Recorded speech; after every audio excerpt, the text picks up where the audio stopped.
Bon dia a tothom.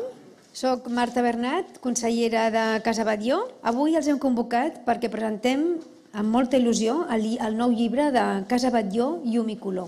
Aquest llibre recupera un text del professor Joan Bassegoda, qui va morir fa ja unes setmanes i que li rendeixo el meu homenatge més sincer.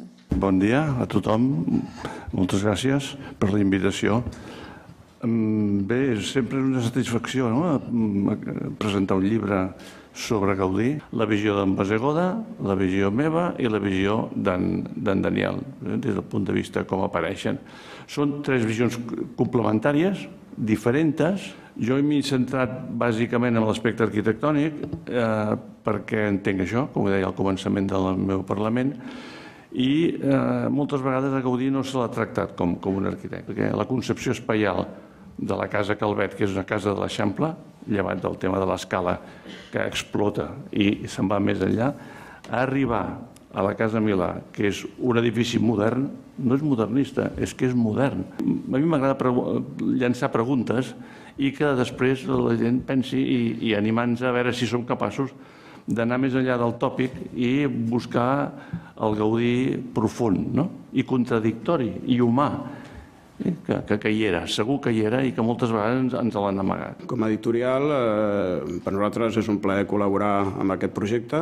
En primer lloc, moltes gràcies a la direcció de Casa Batlló per confiar en nosaltres, després de la col·laboració de 10 anys. Nosaltres vam fer el primer llibre que es va fer de la casa coincidint amb l'obertura al públic.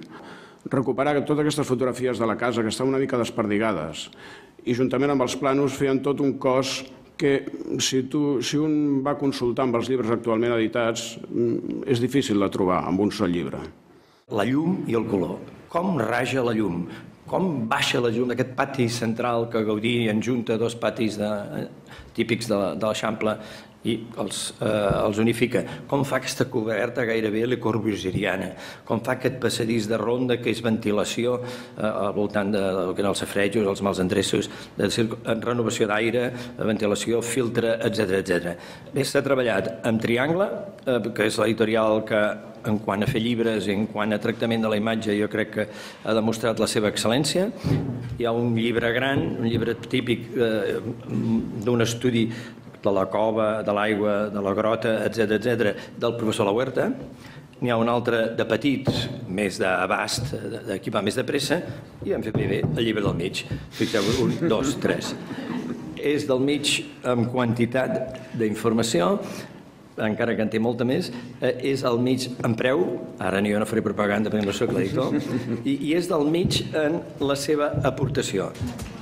Gràcies.